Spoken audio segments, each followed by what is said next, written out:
Chico tinha uma família que, obviamente, não entendia a tarefa, mas o povo chegou, os necessitados vieram, e ele se envolveu completamente em auxiliar os outros, de toda forma. Deixou mais de 400 obras psicografadas na terra para nos dizer que bastava simplesmente caminhar. Às vezes, na nossa família, sofremos incompreensões. Pessoas não entendem determinadas atitudes ou escolhas que nós fazemos. Mesmo assim, seguimos confiantes, porque lá na frente tudo nos será doado. E é claro, aqueles que hoje não entendem nossa atitude de renúncia, de abnegação, passarão a entender. Vocês acham que, por acaso, existe acaso em estarmos aqui? Não. Essa casa foi fundada sob a tutela de Dr. Bezerra de Menezes, quando Dona Irene Carvalho, esposa de seu Mário, foi assistir um comício de Juscelino Kubitschek, então candidato a prefeito.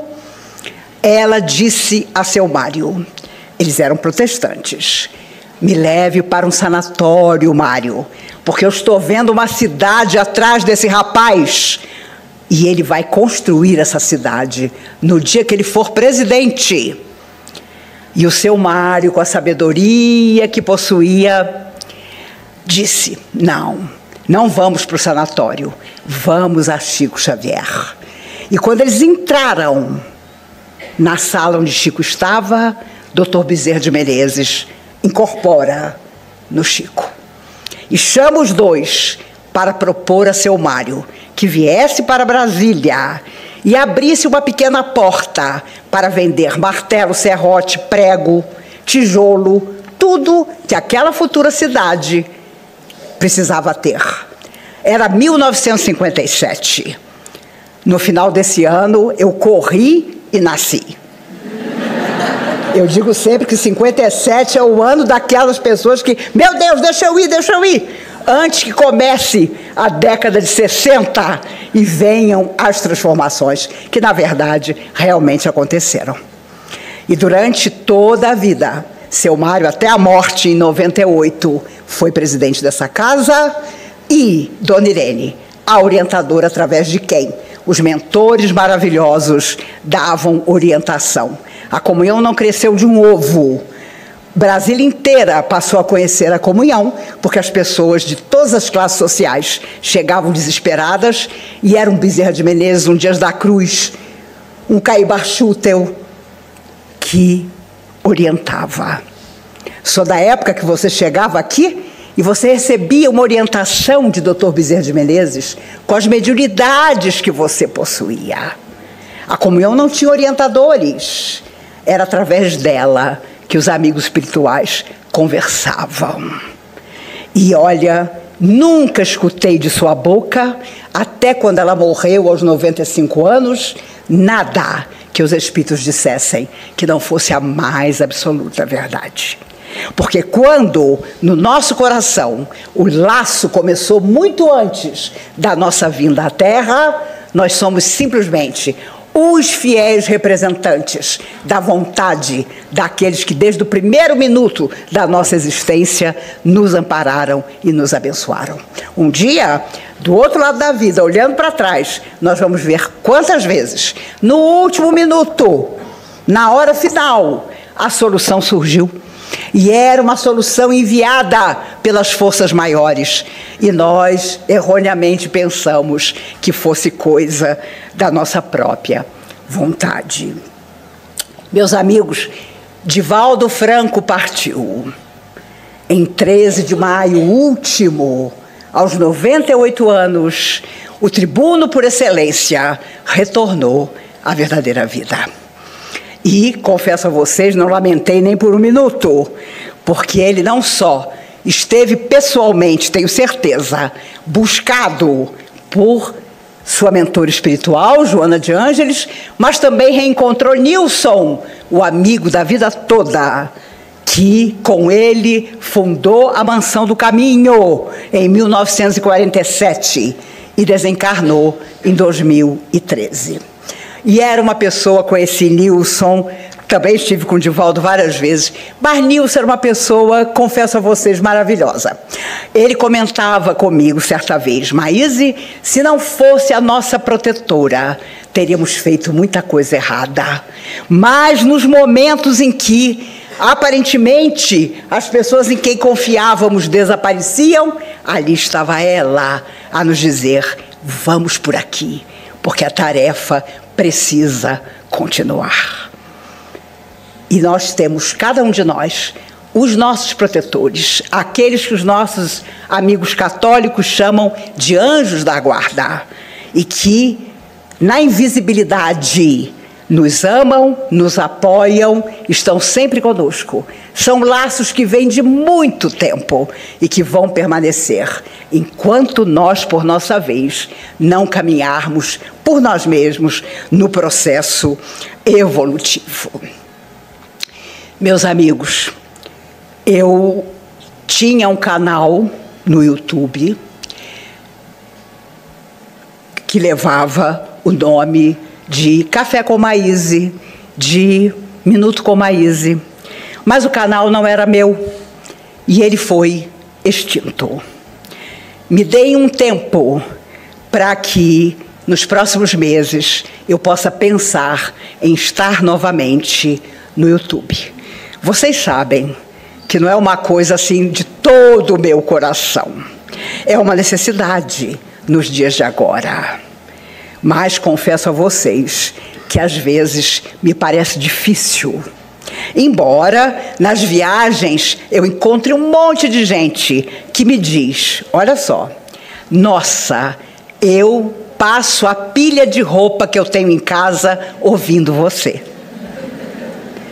Eu lavo louça ouvindo você.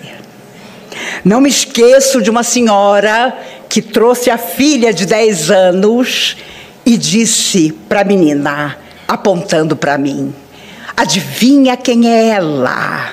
E a menina, na sinceridade de quem não tinha laços para parecer educada: é aquela chata que você ouve o dia inteiro. E eu imediatamente disse à moça: minha filha, você anda me ouvindo demais. Dê mais atenção à sua filha. Mas como o Minuto com Maíse e o Café com Maíse desapareceram, vocês não imaginam quanta gente, e é isso que vale tudo a pena, entrou em contato no Instagram da minha filha para perguntar o que tinha acontecido comigo. 2 crianças me chamaram a atenção e comoveram a Mariana, minha filha. Uma menina, Luísa, de 12 anos, pensando que tinha me acontecido alguma coisa, que eu não estava bem de saúde e por isso o canal tinha saído do ar. E o Rafael, um menino de 8 anos, que pediu para a mãe passar o celular para ele e disse para minha filha: oi, Mariana, eu sou o Rafael, tenho 8 anos, estou preocupado com a sua mãe. Sua mãe está bem? Olha, meu Deus, de repente você diz: obrigado, Senhor. Obrigada, porque as crianças que estão voltando do espaço para a Terra estão afinizadas com Cristo. Estão certas de que o que você fala para o bem permanecerá.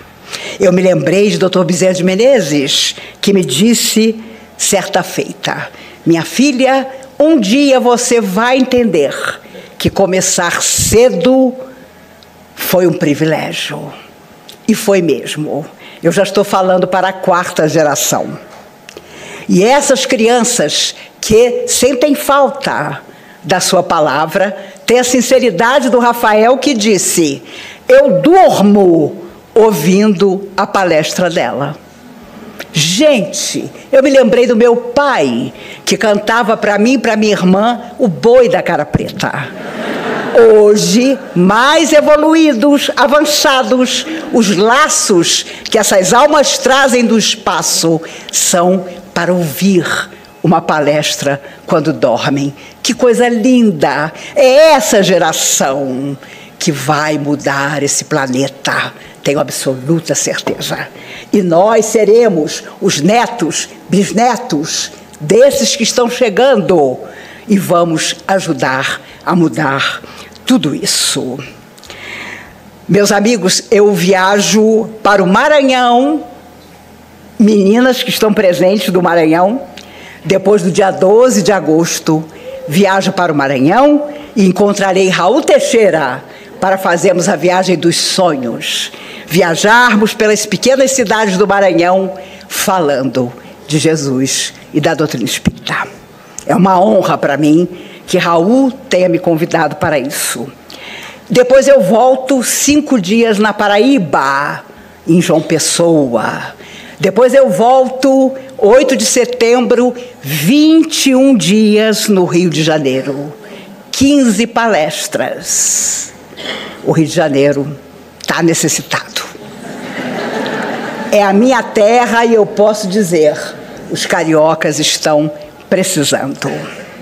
Depois outras viagens, outubro, novembro, dezembro, mas não se preocupem, todo primeiro sábado do mês estarei aqui.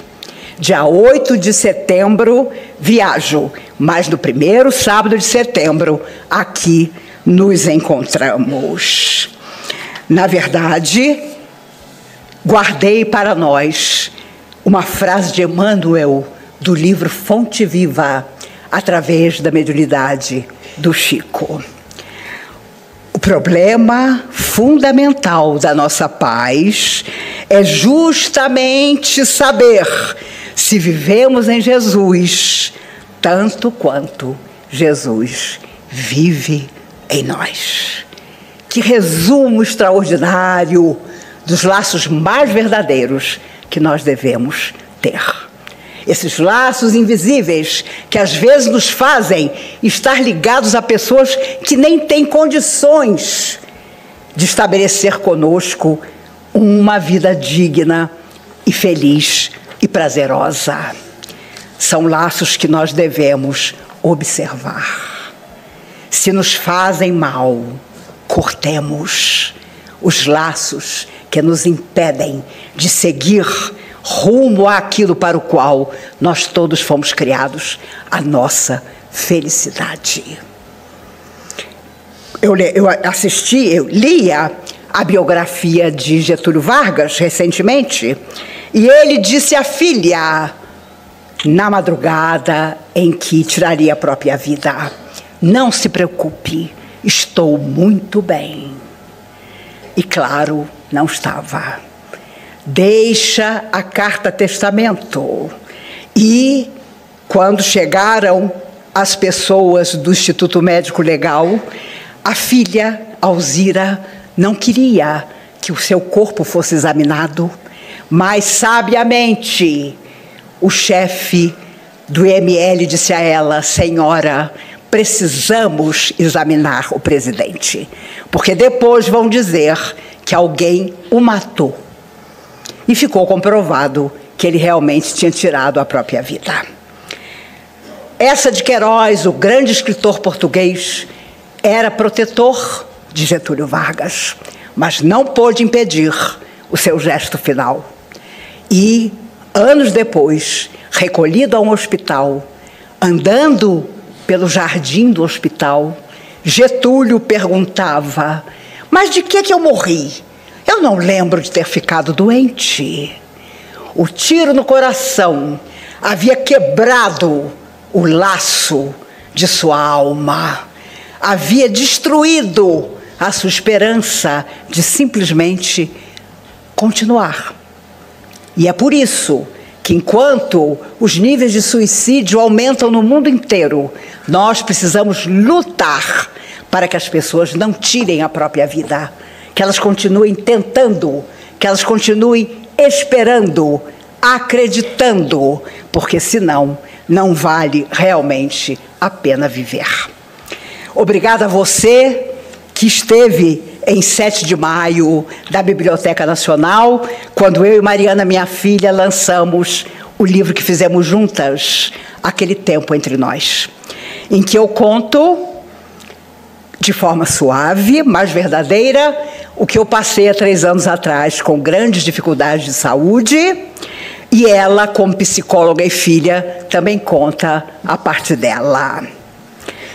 Foi maravilhoso ver pessoas que me disseram: eu não sabia que a senhora morava em Brasília. O senhor não sabia? A maioria jovens. Não, eu nunca fui a uma casa espírita. Eu lhe conheço pelo YouTube. Então, meus amigos, não tem jeito. A coisa das redes sociais, se bem colocadas, se bem orientadas, não tem fim. Daqui para frente é tudo. Mas confesso a vocês, a inteligência artificial me dá medo. Porque eu já não sei mais se o que eu vejo na televisão é de verdade ou não é. E vai chegar o dia, já estou avisando com antecedência, que a coisa vai ficar tão complicada, talvez, que eu vou dizer, com Alta de Souza, sem jamais me comparar a ela: quebrei meus laços e vai ser a hora de ir embora. Gente, outro dia eu vi um desenho animado que sou eu. Alguém fez um desenho animado para contar uma história que eu contei numa palestra. Aí, primeira coisa, fui ver se a pessoa tinha me colocado muito gordinha. Tá lá o meu braço braçudo, mas até que ele foi respeitoso. Não ficou muito ruim, não.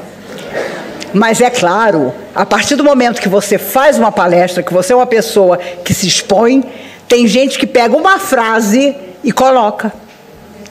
E eu sempre fico de olho para saber que a pessoa colocou a frase, está usando a frase para atrair público para o canal dela, mas ela não adulterou aquilo que foi dito. Nós vivemos tempos assim, em que laços íntimos, pessoais, tão profundos, são aqueles que a nossa alma escolhe ter. E o resto do mundo corre atrás de você, provocando às vezes laços que você não desejaria ter. Então, tenhamos mais do que nunca, nos dias de agora, o discernimento para todos os dias buscarmos o melhor para nós e para todos aqueles que precisam de nós.